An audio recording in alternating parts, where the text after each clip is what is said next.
সাল্লাল্লাহু আলাইহি ওয়াসাল্লামকে জিবরাইল আলাইহিস সালাম মিকাইল আলাইহিস সালাম এসে বাইতুল মুকাদ্দাস নিয়ে গিয়েছেন।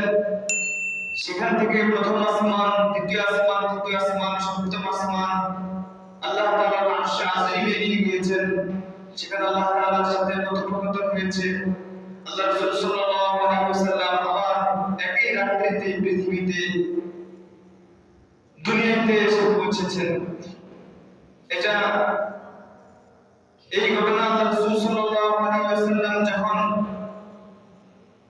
পরের দিন সকালবেলা বর্ণনা করলেন, মক্কার কাফেররা বলতে লাগলো যে মুহাম্মদকে আমরা এতদিন পাগল বলে এসেছি, কিন্তু কোনো ডকুমেন্টস পাই নাই, কোনো আলামত পাই নাই। আজকে তো মুহাম্মদ যে পাগল, এটার আলামত পাওয়া গেল। কি বলে মুহাম্মদ? নাউজুবিল্লাহ। কি বলে মুহাম্মদ? যে মুহাম্মদ এক রাতে নাকি এখান থেকে বাইতুল মুকাদ্দাস গিয়েছে, আবার সেখান থেকে প্রথম আসমানে গিয়েছে, আবার সেখান থেকে সপ্তম আসমান পর্যন্ত আল্লাহর আরশে গিয়ে আল্লাহর সাথে কথা বলে আবার রাতের মধ্যে নাকি সে দুনিয়াতে ফিরে এসেছে। এটা কিরকম কথা হতে পারে? তারা রাসূল সাল্লাল্লাহু আলাইহি ওয়াসাল্লামের এই কথাকে বিশ্বাস করে না। তারা বলে যে ঠিক আছে, তাহলে রাসূলের সাথী, তার বন্ধু আবু বকর সিদ্দিক রাদিয়াল্লাহু তাআলা আনহুকে গিয়ে জিজ্ঞাসা করে তিনি কি বলেন। কেন আবু বকর রাদিয়াল্লাহু কাছে গেলেন? কারণ আবু বকর রাদিয়াল্লাহু তাআলা এখন পর্যন্ত রাসূলের জবান থেকে এই ঘটনার বিবরণ শুনেন, এবং সম্ভবত ওই দিন সকালবেলা মসজিদে আবু বকর রাদিয়াল্লাহু তাআলা উপস্থিত ছিলেন। তো এই কারণে তারা আবু বকর রাদিয়াল্লাহু তাআলার কাছে গিয়ে বললেন, আবু বকর, যদি কোনো ব্যক্তি বলে রাতের কিছু অংশ এসে বাইতুল মুকাদ্দাস গিয়েছে, সেখান থেকে প্রথম আসমান হয়ে সপ্তম আসমানে গিয়েছে, আল্লাহর সাথে কথা বলেছে, একই রাত্রিতে আবার দুনিয়াতে ফিরে এসেছে, তুমি কি এটা বিশ্বাস করবে? আবু বকর রাদিয়াল্লাহু তাআলা বলেন, কে বলেছে তোমাদেরকে সংবাদ?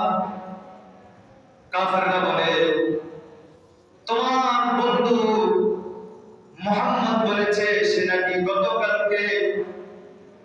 রাত্রিতে সে বাইতুল মুকাদ্দাস গিয়েছে, সেখান থেকে প্রথম আসমান, দ্বিতীয়, তৃতীয়, চতুর্থ, সপ্তম আসমানে গিয়ে আল্লাহর সাথে কথা বলেছে, আবার রাত্রির ভিতরে এসে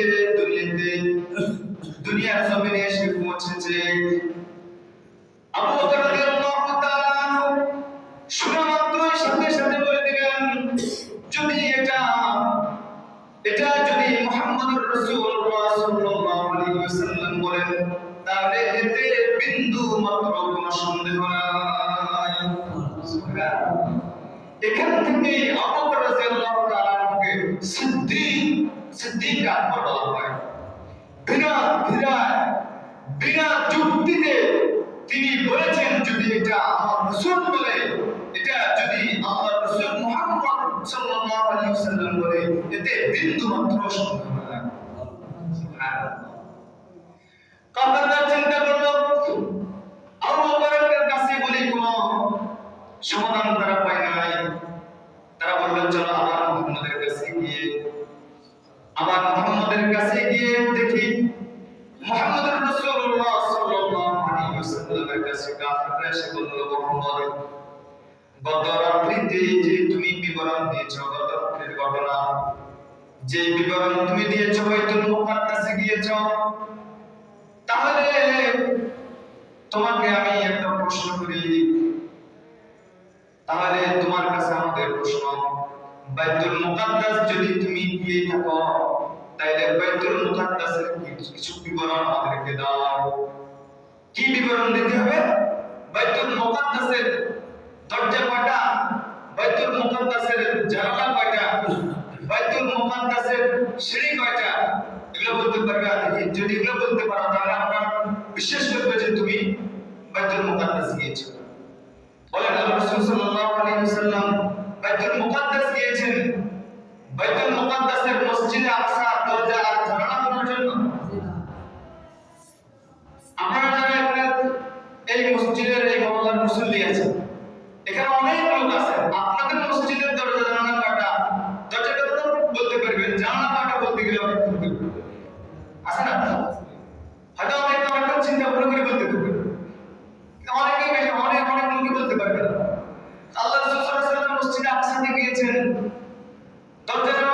পর্যন্ত যায় না। এখন এই মুহূর্তে যদি মসজিদে আকসার বিবরণ যদি রাসূল না দিতে পারে, তাহলে কাফেররা রাসূলকে মিথ্যাবাদী করবে।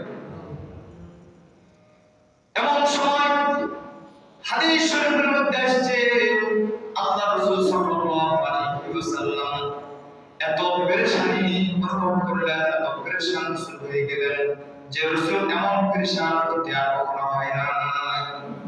কারণ এই মুহূর্তে যদি মসজিদ আকসার বিবরণ না দিতে পারে, তাহলে কাফেররা কি বলবে? মুহাম্মদ মিথ্যা, এই কথা বলবে। আল্লাহ তাআলা সাথে সাথে রাসূল করিম সাল্লাল্লাহু আলাইহি ওয়াসাল্লামের সামনে মসজিদে আকসার ভিডিও ফুটেজ আল্লাহ রাসূলের সামনে তুলে ধরেছে। সুবহানাল্লাহ। রাসূল সাল্লাল্লাহু আলাইহি ওয়াসাল্লাম ভিডিও দেখে দেখে বলে দিতেছেন যে মসজিদে আকসার জান্নাত কাটা, মসজিদে আকসার দরজা কাটা, মসজিদে আকসার শরীফ কাটা। সুবহানাল্লাহ। এটা অবিশ্বাস না। বর্তমান মিডিয়ার যুগে এটা তো অবিশ্বাস করার কোনো যুক্তি আসে না। এই যে দেখতেছেন আপনারা আমেরিকাতে গত অনেক দিন থেকে সেখানে লস অ্যাঞ্জেলেসে আগুন লেগেছে, দেখছেন না কিরকম ধাওয়া করে আগুন লেগেছে। আমরা যারা কোনোদিন আমেরিকায় যাইনি, আমেরিকার শহরগুলো দেখিনি, কিন্তু ভিডিও ফুটেজের মধ্যে আমরা পরিষ্কার ভাবে দেখতেছি আগুন কেমন ভাবে লাগতেছে, কেমন ভাবে জ্বালায় শেষ করতেছে, কি দেখতেছি না? তাহলে এই মিডিয়ার যুগে এগুলা বুঝে আনা হয়ে গেছে, সহজ হয়ে গিয়েছে। আমেরিকাতে যে আগুন লেগেছে আপনারা জানেন, আমেরিকার সেই শহরের হলিউড আগুন লাগার 3 দিন আগেও বলেছে গাজার ফিলিস্তিনের গাজার মুসলমানদের সাথে কোন যুদ্ধ বন্ধ নয়, বরং তাদেরকে আরো ক্ষতিগ্রস্ত করার জন্য সে বয়ান দিয়েছে, সে বিবৃতি দিয়েছে। আল্লাহ তাআলা বলেন যে এরা ক্ষতিগ্রস্ত হবে না, তোমরাই ক্ষতিগ্রস্ত হবে।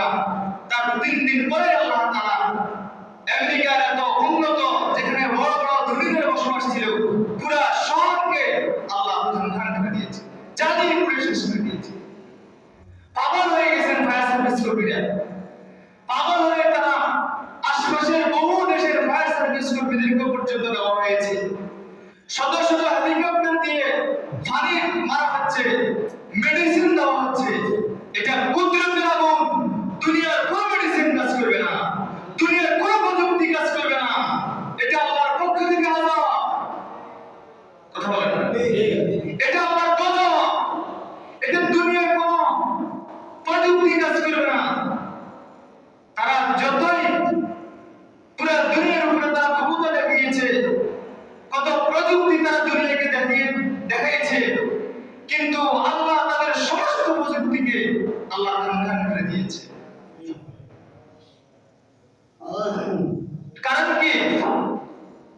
কারণ পরবর্তী গেলে অনেক কারণ বলবেন, কিন্তু আসল কারণ আল্লাহ বলে দিয়েছেন যাহারাল ফাসাদ ফিল বাররি ওয়াল বাহরি বিমা কাসাবাত আইদিন নাস।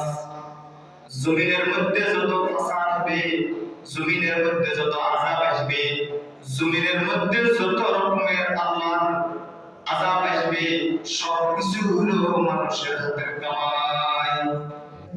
এটা এদের হাতের কামাই। এটা এদের হাতের কামাই। এদের আল্লাহর নাফরমানের কোনো কিছু এরা বাকি রাখে নাই। এরা মদখোর ছিল, এরা জিনাখোর ছিল, এরা অসভ্য জাতি ছিল। এদের এই অসভ্যতার কারণে এদের এই অন্যায় অপচারের কারণে এটা আল্লাহর পক্ষ থেকে তাদের প্রতি এটা আযাব, এটা আল্লাহর পক্ষ থেকে তাদের প্রতি এটা গজব। এটা দুনিয়ার কোনো প্রযুক্তি কাজ করবে না,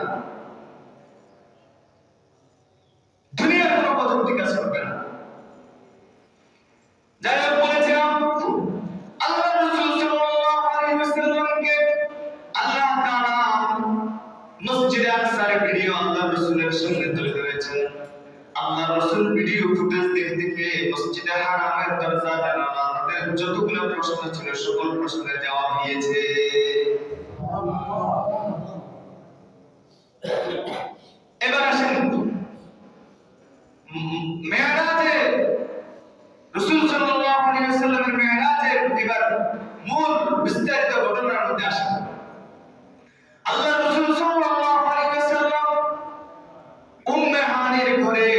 শোয়া ঘুমন্ত অবস্থায় ছিলেন। এমন সময় রাসূল দেখতেছেন উম্মে হানির ঘরের ছাদটা ফেটে যাচ্ছে এবং এখান দিয়ে জিবরাইল আলাইহিস সালাম এবং মিকাইল আলাইহিস সালাম ঘরের উপর দিয়ে ঘরের ভিতরে প্রবেশ করছেন। এরপর আল্লাহ রাসূল সাল্লাল্লাহু আলাইহি ওয়াসাল্লামকে এই ঘর থেকে জিবরাইল এবং মিকাইল আলাইহিস সালাম ঘরের উপর দিয়ে ছাদ ফেটে আল্লাহ রাসূলকে বের করে নিয়ে আসছেন হাতিমে কাবার কাছে।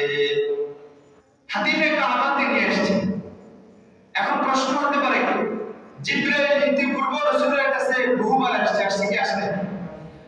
নবীজির কাছে ইতিপূর্বে জিবরাইল বহুবার আসছে। রাসূলের কাছে জিবরাইল আসতে তো ঘরের ছাদ ভেঙে আসার কোনো প্রয়োজন নেই, স্বাভাবিকভাবে আসতে পারত। তা আজকে কেন একটা অস্বাভাবিকভাবে জিবরাইল রাসূলের কাছে আসছে? এই অস্বাভাবিকভাবে রাসূলের কাছে জিবরাইল আসার মাধ্যমে রাসূলকে আল্লাহ জিবরাইল জানিয়ে দিয়েছেন, আল্লাহ জানিয়ে দিয়েছেন আজকে এমন একটা আকস্মিক একটা ঘটনা হবে, একটা অস্বাভাবিক আজকে একটা ঘটনা কি হবে।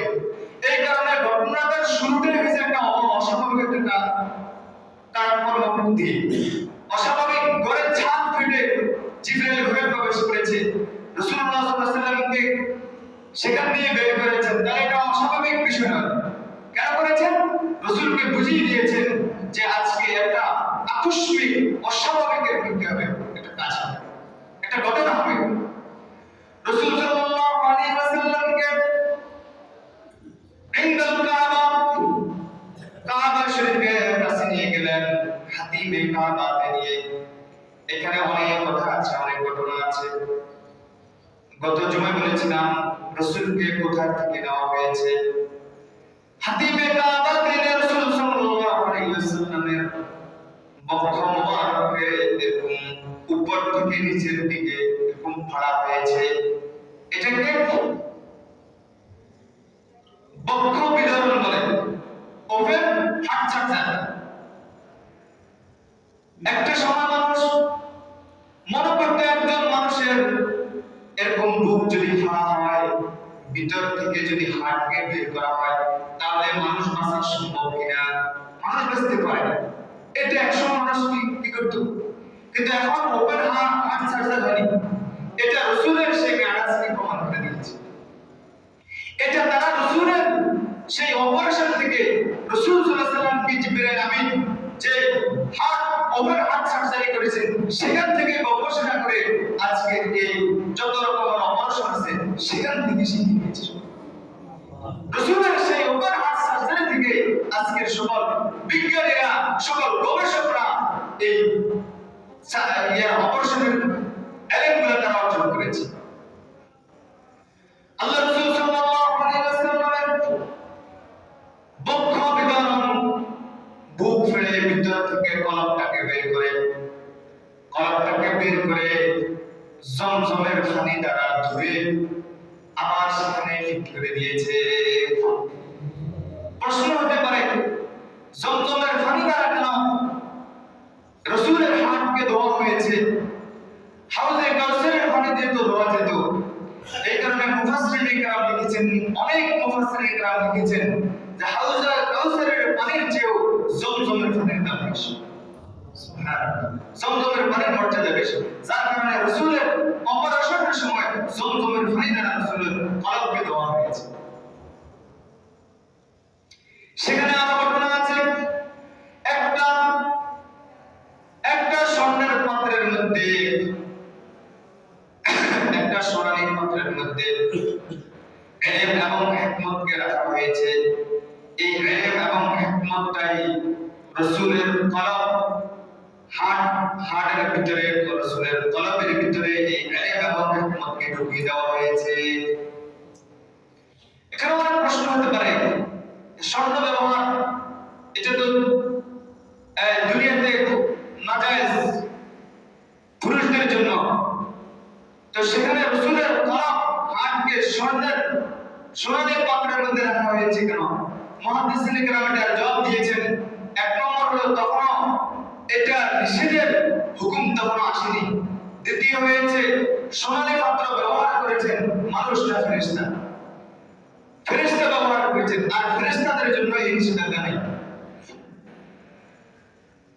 সেখানে রাসূল সাল্লাল্লাহু আলাইহি ওয়াসাল্লামের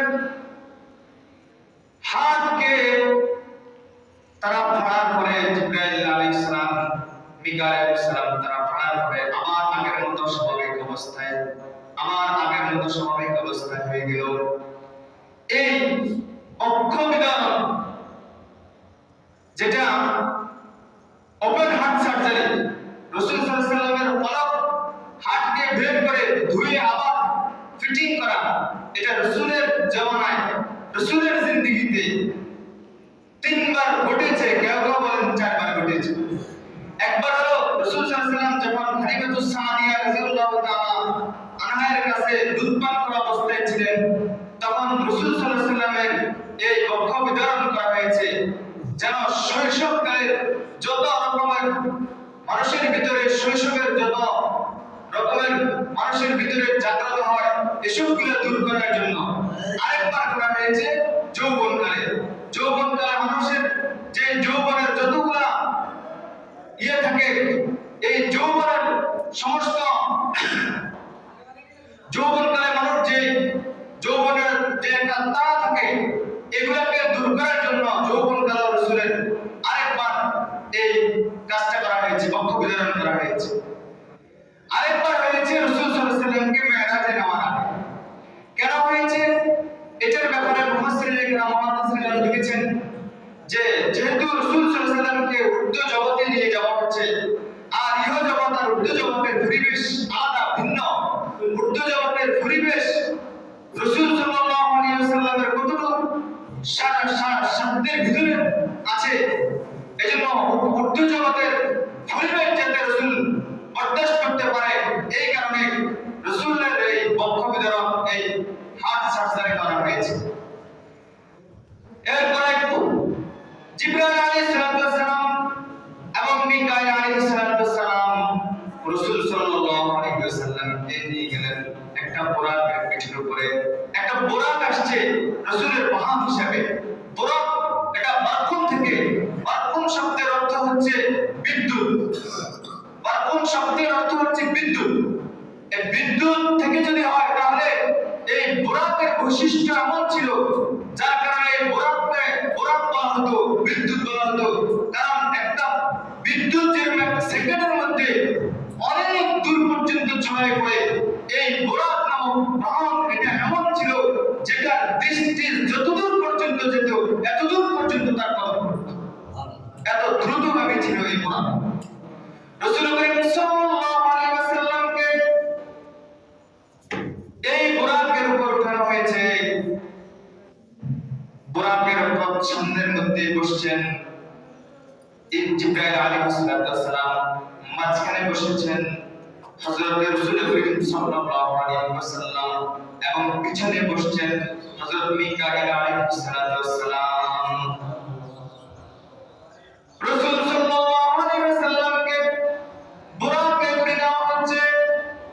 আল্লাহ রাসূল সাল্লাল্লাহু আলাইহি ওয়াসাল্লাম যখন কিছু দূর গেলেন, কিছু দূর যাওয়ার পরে হাদিসের মধ্যে আসছে বোরাক দুইটা পাকে এভাবে করে দিলেন, দুইটা পাকে এভাবে স্বাভাবিক রেখে দিলেন।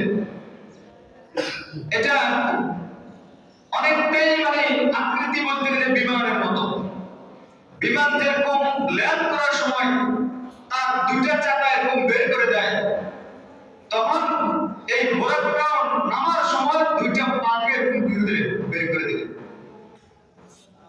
আজকের যে বিমান আবিষ্কার হয়েছে, এই বিমান যারা আবিষ্কার করেছে তারাও কিন্তু রাসূল সাল্লাল্লাহু আলাইহি ওয়াসাল্লামের এই বোরাক থেকে কিন্তু গবেষণা করে তারা এই বিমান আবিষ্কার করেছে। এটা রাসূল সাল্লাল্লাহু আলাইহি ওয়াসাল্লামের এই বোরাকের সফর থেকে তারা গবেষণা করে বিমান আবিষ্কার করেছে। সবগুলো কিন্তু আমাদের রাসূলের পুঁজি। আজকে দুনিয়ার যত রকমের প্রযুক্তি দেখানো হচ্ছে, সকল প্রযুক্তি কিন্তু আমাদের রাসূলের জিন্দেগি থেকে গবেষণা করে কিন্তু তারা এই প্রযুক্তি আবিষ্কার করেছে। সেখানে রাসূল সাল্লাল্লাহু আলাইহি ওয়াসাল্লাম কিছুদিন দূর যাওয়ার পরে যখন বোরাক একটা জায়গার মধ্যে থামলেন, জিবরাইল আলাইহিস সালাম বলেন, ইয়া রাসূলুল্লাহ, আপনি নিচের দিকে তাকান। তখন রাসূল সাল্লাল্লাহু আলাইহি ওয়াসাল্লাম নিচের দিকে তাকিয়ে দেখলেন একটা সাদা একটা অঞ্চল জায়গা। আল্লাহ রাসূল সাল্লাল্লাহু আলাইহি ওয়াসাল্লাম সেখানে নামলেন। জিবরাইল আলাইহিস সালাম বললেন এখানে 2 রাকাত নামাজ পড়েন। আল্লাহ রাসূল সাল্লাল্লাহু আলাইহি ওয়াসাল্লাম সেখানে 2 রাকাত নামাজ পড়েছেন এবং আশপাশে যখন তাকালেন দেখলেন সমস্ত খেজুর আর খেজুর বৃক্ষ। জিবরাইল আলাইহিস সালামকে আল্লাহ রাসূল জিজ্ঞাসা করেছেন এটা কোন জায়গা?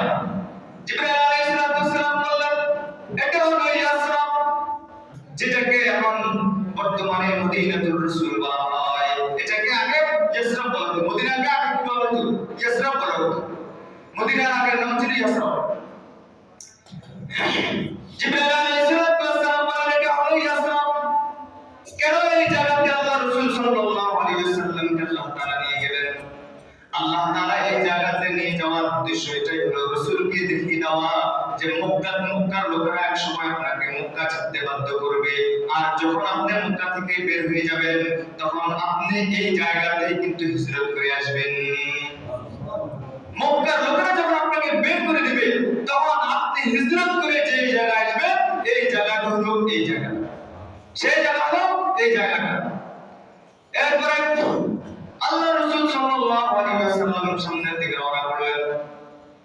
রওনা করার পরে একজন বৃদ্ধ লোক আল্লাহ রাসূল সাল্লাল্লাহু আলাইহি ওয়াসাল্লামকে ডাকলেন, হে মুহাম্মদ এদিকে আসো। আল্লাহ রাসূল সাল্লাল্লাহু আলাইহি ওয়াসাল্লামকে জিবরাইল বলেন ইয়া রাসূলুল্লাহ এই লোকের কথা দিয়ে কান দিবেন না, সামনের দিকে চলেন। আল্লাহ রাসূল বলেন তার কথা কান দেওয়ার আমার কোনো প্রশ্নই আসে না। এরপরে সামনে যাওয়ার পর আরেকটু যাওয়ার পর দেখলেন একজন বৃদ্ধা মহিলা। আগে দেখা হয়েছে কার সাথে? বৃদ্ধ পুরুষের সাথে। এখন আবার একজন বৃদ্ধা মহিলার সাথে দেখা, একবারে বয়স্কা, মনে হয় দাঁড়ানো থেকে পড়ে যাচ্ছেন এমন এক বৃদ্ধা বয়স্কা মহিলার সাথে দেখা। সে আল্লাহ রাসূলকে বলল মুহাম্মদ এদিকে আসো। আল্লাহ রাসূল সাল্লাল্লাহু আলাইহি ওয়াসাল্লাম তার প্রতি ভ্রুক্ষেপ করলেন না। জিবরাইল বলেন ইয়া রাসূলুল্লাহ সামনে চলেন। সামনে যাওয়ার পরে আবার দেখা হলো একজন সুন্দরী, অত্যন্ত সুন্দরী এক মহিলার সাথে, যে আল্লাহ রাসূলকে ডাকছেন হে মুহাম্মদ এদিকে আসো। আল্লাহ রাসূল সাল্লাল্লাহু আলাইহি ওয়াসাল্লাম ভ্রুক্ষেপ করলেন না। জিবরাইল বলেন ইয়া রাসূলুল্লাহ আপনি সামনে চলুন। সামনে যাওয়ার পরে একটা জায়গা যেটাকে তুরে সিনা বলে, যে জায়গাতে আল্লাহ পাকের নবী মুসা আলাইহিস সালাম আল্লাহ তাআলার সাথে কথা বলেছেন, সেই জায়গা হলো তুরে সিনা। এই জায়গা থেকে আল্লাহ রাসূল সাল্লাল্লাহু আলাইহি ওয়াসাল্লাম 2 রাকাত নামাজ পড়েছেন। এরপরে আবার আল্লাহ রাসূল সাল্লাল্লাহু আলাইহি ওয়াসাল্লামকে নিয়ে যাওয়া হলো মাদায়েন। যাওয়ার পরে আল্লাহ রাসূল সাল্লাল্লাহু আলাইহি ওয়াসাল্লাম আবার 2 রাকাত নামাজ পড়েছেন। মাদায়েন যাওয়ার পরে আল্লাহ রাসূল 2 রাকাত নামাজ পড়েছেন। সেটা ছিল এমন জায়গা যে জায়গাতে হযরতে ঈসা আলাইহিস সালাম বাপ ছাড়াই আল্লাহ তাআলার নির্দেশে আল্লাহর হুকুমে মায়ের ঘরে আল্লাহর নবী ঈসা আলাইহিস সালাম মায়ের গর্ভে আসছেন এবং যেখানে তিনি জন্মগ্রহণ করেছেন মাদায়েন, সেই জায়গাতে রাসূল করিম সাল্লাল্লাহু আলাইহি ওয়াসাল্লাম 2 রাকাত নামাজ পড়েছেন। এরপর একজন লোক বলল ইয়া রাসূলুল্লাহ আসসালামু আলাইকা ইয়া রাসূলুল্লাহ। এরপরে একজন বলল আসসালামু আলাইকা ইয়া হাশির। অন্য রাওয়াতের মধ্যে আছে একজন বলে উঠল আসসালামু আলাইকা ইয়া আউয়াল, আরেকজন বলল আসসালামু আলাইকা ইয়া আখির। এরকম তিনজনে তিনটা আহ্বান করেছে। রাসূল সাল্লাল্লাহু আলাইহি ওয়াসাল্লাম জিজ্ঞাসা করেছেন এরা কারা? তখন জিবরাইল আলাইহিস সালাম বলেন আল্লাহর নবী প্রথমে আসলে আপনি যে বৃদ্ধ লোকটার সাথে দেখা হয়েছে, যে দিয়েছে, আপনি যা তাকে সাড়া দেননি। সেই বৃদ্ধ লোকটা ছিল শয়তান, ইবলিস শয়তান। এই লোকটার ডাকে যদি আপনি সাড়া দিতেন, এই লোকটার ডাকে আপনি সাড়া দেন নাই, আপনি ভালো কাজ করেছেন। যে মহিলাটা আপনাকে ডাকছে, যে বৃদ্ধা মহিলাটা আপনাকে ডাকছে, এই মহিলাটা হলো দুনিয়া। এই বৃদ্ধা মহিলাকে দিয়ে দুনিয়ার উদাহরণ দেওয়া হলো, দুনিয়ার বয়স বোঝানো হয়েছে। তার মানে হলো দুনিয়ার বয়স হলো দুনিয়া এখন শেষ পর্যায়ে আসছে, দুনিয়াটা এখন বার্ধক্যের মধ্যে পৌঁছে গিয়েছে। আল্লাহ এই দুনিয়া আর বেশি দিন রাখবে না। এই কারণে আল্লাহ তাআলা নবীদের শেষ নবী খাতামুন নবী হিসেবে আল্লাহ আপনাকে দুনিয়াতে পাঠিয়ে দিয়েছে। দুনিয়ার বয়স এমন হয়ে গেছে, দুনিয়ার শেষ বয়স এসে গেছে। আর যে সুন্দরী নারী আপনাকে ডেকেছে, এই সুন্দরী নারী হলো দুনিয়ার চাকচিক্য। যদি আপনি তার কথায় সাড়া দিতেন, তাহলে আপনার মুদ্রা দুনিয়াতে নারীর প্রতি আকর্ষণ হয়ে যেত, আকৃষ্ট হয়ে যেত। দুনিয়ায় আপনার মুদ্রা নারী লোভী হয়ে যেত। আপনি তার ডাকে সাড়া দেন নাই, আপনি ভালো কাজ করেছেন। এরপরে যারা মাদায়েন যাওয়ার পরে যে তিনজন রাসূল করিম সাল্লাল্লাহু আলাইহি ওয়াসাল্লামকে সালাম দিয়েছেন, এদের একজন হলো হযরত ইব্রাহিম আলাইহিস সালাম, এবং একজন হলো হযরত মুসা আলাইহিস সালাম, একজন হলো হযরত ঈসা আলাইহিস সালাম।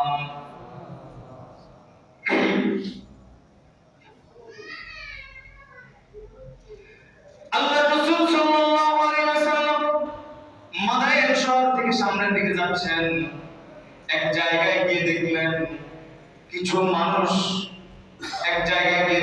একজন মানুষকে পাথর দ্বারা আঘাত করছে। একটা বড় ভারী পাথর উঠে নেওয়া হচ্ছে আর একজন মানুষের মাথায় মারা হচ্ছে। যখন এই পাথরটা মারে, মাথাটা সাথে সাথে চূর্ণ বিচূর্ণ হয়ে যায়। যখন আমার পাথরটা উঠায় আনে, মাথাটা আগের মতো হয়ে যায়।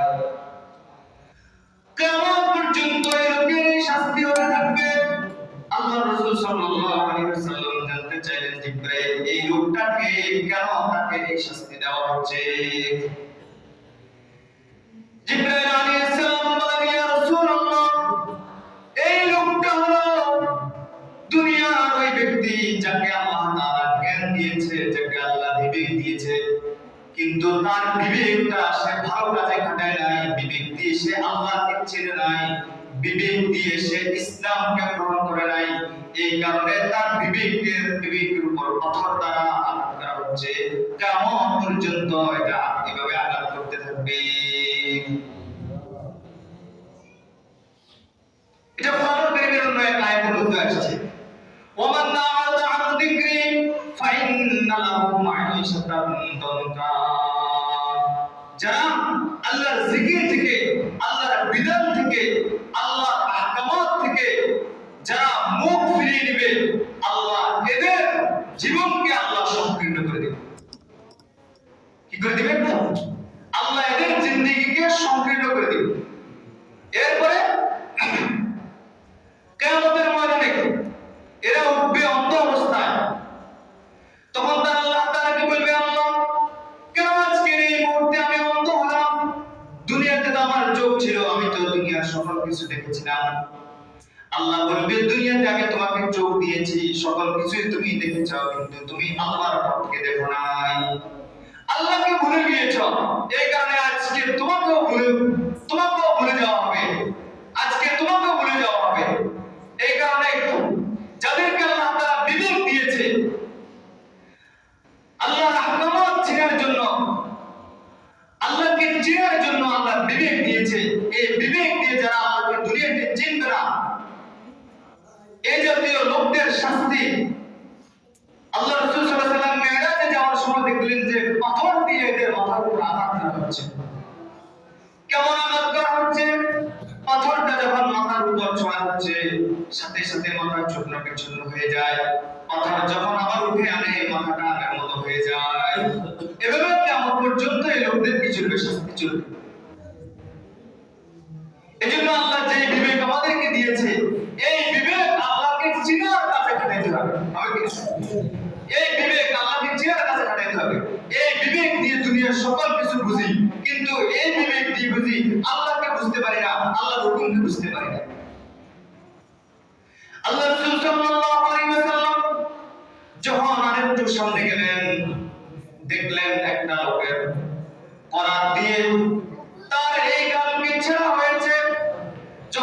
অপর গালকে ছেঁড়ার জন্য যায়, কাটার জন্য যায়, তখন আগের গালটা ডান পাশের গালটা আবার আগের মতো হয়ে যাচ্ছে। জিবরাইল আলাইহিস সালামকে আল্লাহ রাসূল বললেন, আল্লাহ রাসূল বললেন, জিবরাইল, এই ব্যক্তিকে কেন তাকে শাস্তি দেওয়া হচ্ছে? জিবরাইল বলে, এই লোকটা দুনিয়াতে মিথ্যাবাদী ছিল, এই মিথ্যাবাদী হওয়ার কারণে তাকে শাস্তি দেওয়া হচ্ছে, কিয়ামত পর্যন্ত তার শাস্তি এটাই হবে। এভাবেই তাকে কিয়ামত পর্যন্ত শাস্তি দিয়ে যাওয়া হবে। তাই মিথ্যা কথা কত জঘন্য, এটাকে আমরা আজকে স্বাভাবিক মনে করে নিয়েছি। মিথ্যা কথাটাকে আমরা এখন এত স্বাভাবিক মনে করে নিয়েছি, এটাকে গুনাহ মনে করি। বর্তমান দুটো জিনিস, একটা হচ্ছে ওয়াদা খেলাপি, আর একটা হচ্ছে মিথ্যা।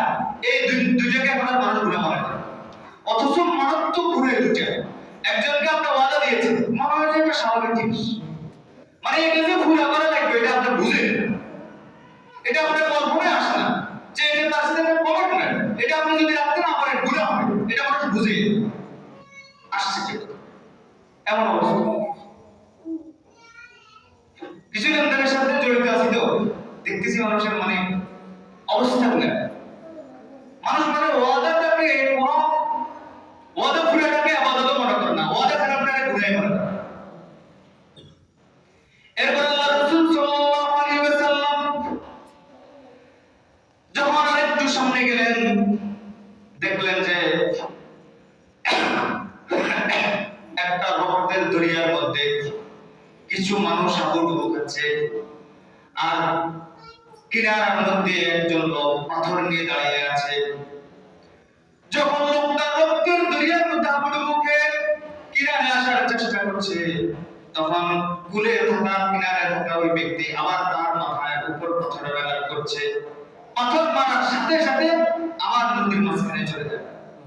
আল্লাহ রাসূল সাল্লাল্লাহু আলাইহি ওয়াসাল্লাম বললেন, কে এই লোক, কেন তাকে এই শাস্তি দেওয়া হচ্ছে? তখন সে বলল, জিবরাইল আলাইহিস সালাম বললেন, এই লোকের অপরাধ ছিল, এই লোকটা দুনিয়াতে সুদখোর ছিল, এই সুদ খাওয়ার অপরাধে তাকে এই শাস্তি দেওয়া হচ্ছে, কিয়ামত পর্যন্ত তাকে এই শাস্তি দেওয়া হবে। মানুষ রক্ত শেষ করে ঘাম ঝরিয়ে মানুষ অর্থ উপার্জন করছে, আর তারা সুদী কারবার করে মানুষের সে রক্ত সোজা টাকা আত্মসাৎ করছে। এই কারণেই তাদেরকে শাস্তি দেওয়া হচ্ছে। আজকে সুদের বিবরণ দিতে গেলে তো লম্বা টাইমের ব্যাপার, সুদ খাওয়ার পর মানুষ এখন স্বাভাবিক করে নিয়েছে। আশ্চর্য, কোন যুগে আছে আমরা বলেন। আর সবচেয়ে মানুষ সুদের কারবারে জড়িত হয়ে যাওয়া, এটা যেমন আশ্চর্যের বিষয়, তেমন আশ্চর্য বিষয় হচ্ছে মানুষ সুদ থেকে বাঁচবে এরকম বিকল্প কোনো ব্যবস্থা আজকের কোন সমাজে আমরা উপহার দিতে পারি না। আমি কিছু কিছু মানুষের ব্যাপারে এমন শুনেছি, তারা শুধু দৈনন্দিন যে পকেট খরচ, এই পকেট খরচের জন্য তারা সুদের উপর টাকা নেয়, ব্যাংক থেকে লোন নেয়। কি জন্য জানেন? ওই যে ব্যাংক থেকে টাকা নিয়ে একবারে খুব ফুসফাস করে চলবো, ইচ্ছা মতো খাবো, আর ব্যাংকে টাকা তো অসুবিধা নেই, তো একসাথে দেওয়ার দ্বারা আস্তে আস্তে দিয়ে দিতে হবে, কিস্তি টাকা আস্তে আস্তে দিয়ে দিতে হবে। তারা তো আমরা একসাথে দেয়, তাদেরকে তো আমি আস্তে আস্তে দিচ্ছি। হায় হায়, কিছু মানুষ তো বিপদে পড়ে নিচ্ছে। যেমন মেয়ে বিয়ে দেওয়া লাগবে, এখন কোথাও খরচ চাইও পায় না, অথবা ফ্যামিলি অনেক অসুস্থ আছেন, কারো কাছে ধার চাইলেও পায় না, অনেকের কাছে টাকা আছে দিবে না, ব্যাংকে জমা আছে আপনাকে দিবে না, এরকম আছে কি নাই? অনেক মানুষ আপনাকে দেয়, আপনি ওয়াদা রাখতে পারেন না, নিতে পারেন না, দিতে পারেন না, নিতে পারেন না, দিতে পারেন না, নেওয়ার সময় সকল শর্ত মানে, দেওয়ার সময় একবার দিতেন না, এরকম করেন না, কয়টা বলেন, এরকম বলেন করেন বহুত আছে। এর কারণে আমার অনেক সময়, অনেক দিন থেকে আমার ভিতরে একটা চেতনা জাগে যে আমরা জনকল্যাণমূলক অনেকগুলো কাজ করেছি, প্রতিদিন মানুষের বিপদে আমরা দাঁড়িয়েছি। যেমন বন্যার সময় আমরা অনেকে ত্রাণ দিয়েছি, সহযোগিতা করেছি, ঈদের সময় আমরা ঈদ সামগ্রী দিই, রোজার সময় আমরা ইত্যাদি বিভিন্ন কিছু দিই। কিন্তু মানুষ বিপদে পড়ে গেলে কারো কাছে যে একটা মানুষ, কিন্তু মানুষকে আপনার 500 টাকা দান করলেন, আমার কাছে মনে হয় এই দানের মধ্যে অবশ্যই সওয়াব আছে, কিন্তু এর চাইতে বেশি দরকার হবে একজন মানুষকে 500 টাকা ধার দেওয়া। আমি একজন আলেমকে দেখেছি, তিনি ধারের জন্য এক্সট্রা কিছু টাকা রেখেছেন। মানে কোন একজন মানুষ বিপদে পড়বে, সে আপনাকে আল্লাহর রাস্তায় দিবে না, ধার দিবে। আপনি 500 টাকা নিয়ে আপনার টাকা সারেন, এক সপ্তাহের জন্য নেবেন, 10 দিনের জন্য নেবেন, আবার আনি জমা দিবেন। এই 500 টাকা নিশ্চয় আরেকজন মনের উপর উপকার করতে পারে। আমার মনে চাই এরকম একটা সংস্থা কায়েম হওয়া দরকার, যেখান থেকে মানুষ সাময়িক কিছুদিনের জন্য, কিছুদিন পরে তার হাতে টাকা এসে যাবে, এই কিছুদিনের জন্য সে যাতে কিস্তির ধারস্থ না হতে হয়, ব্যাংকের ধারস্থ না হতে হয়, কোনো গুনাহের কাজে কোনো অন্যায়ভাবে সে যাতে টাকা না নিতে হয়, যাতে এই একটা সংস্থা যাতে তাদেরকে এই উপকারটা করতে পারে। সেটা বিভিন্ন নীতিমালা হতে পারে, মেয়াদ নির্দিষ্ট থাকবে, অঙ্ক নির্দিষ্ট থাকবে, এরকম লিখিতভাবে তাকে দিতে পারে। মানে যেগুলো করার প্রয়োজন একটা সিস্টেমে দিতে পারে। আপনারা যারা যুব সমাজ আছে, আমার মনে হয় যদি কোন একজন ব্যক্তি যদি এরকম একটা সংস্থার উদ্যোগ নিতে পারেন, আল্লাহ তাআলা আপনাকে প্রচুর পরিমাণে একটা আজর দিবেন। দেখেন কোন যুবকের একটা সংস্থা করতে পারেন কিনা, যেখানে আপনি কিছু অর্থের যোগান করবেন, অর্থ জমা করবেন, আর এখান থেকে যারা এই বিপদে পড়ে হয়তো কোনো চিকিৎসার জন্য প্রয়োজন হচ্ছে, অথবা বিশেষ কোনো টাকা পড়ে গেছে, এই মুহূর্তে টাকার প্রয়োজন, তার হাতে 10 দিন 15 দিন পরে টাকা চলে আসবে, 1 মাস পরে টাকা চলে আসবে। এরকম কোন যদি সামাজিক উন্নয়নমূলক কোন সামাজিক সংস্থা যদি আমরা কেউ করতে পারি উদ্যোগ নিয়ে, এটা আমার মনে হয় অনেক সামাজিক উন্নয়নের জন্য, মানব সেবার জন্য উত্তম একটা পদ্ধতি হবে। এই সামাজিক এই সেবার জন্য, এই সংস্থার জন্য কোনো সভাপতির প্রয়োজন নেই, কোনো সেক্রেটারির প্রয়োজন নেই। একজন উদ্যোগ নেন, বাকিরা সবাই সদস্য থাকবে। একজন উদ্যোগ নেবেন, বাকিরা সবাই সদস্য থাকবে। যদি আপনারা এরকম কেউ উদ্যোগ নিতে পারেন, আপনাদের সাথে সহযোগী হিসেবে আমি থাকবো, সদস্য হিসেবে আমি থাকবো। আল্লাহ তাআলা আমাদেরকে এটা আমল করার তৌফিক দান করুন। এরপর আল্লাহ রাসূল সাল্লাল্লাহু আলাইহি ওয়াসাল্লামকে দেখানো হয়েছে,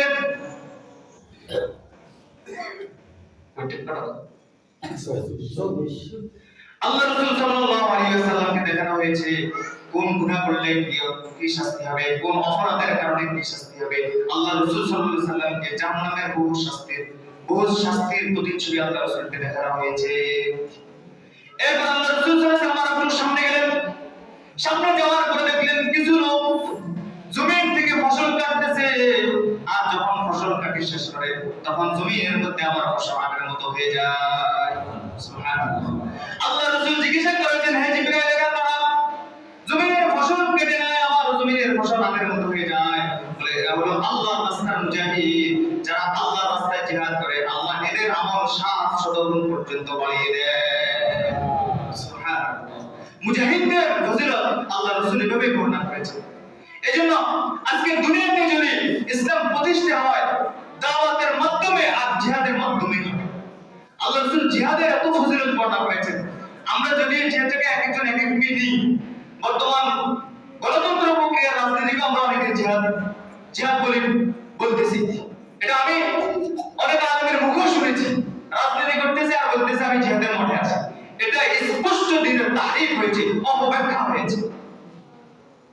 গতকালকে একজন আলেমের আমি একটা ভিডিও দেখেছি, তিনি সংসদে নারীদের সংরক্ষিত আসনগুলোকে তিনি সমান অধিকার চান। একজন মুফতি সাহেব সমান অধিকার চান। নারীদের সংরক্ষিত যে 50টা আসন আছে, এই 50টা আসন ইসলামী শরীয়তে জায়েজ আছে বলেন। এখন এটাকে আরো সমান অধিকার চায়, সেটা জায়েজ হবে।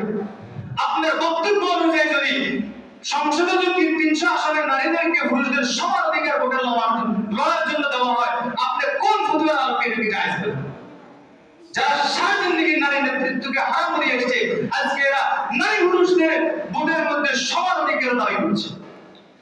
আমি জানি না এরা কাদের খুশি করার জন্য এভাবে বক্তব্য দিচ্ছে।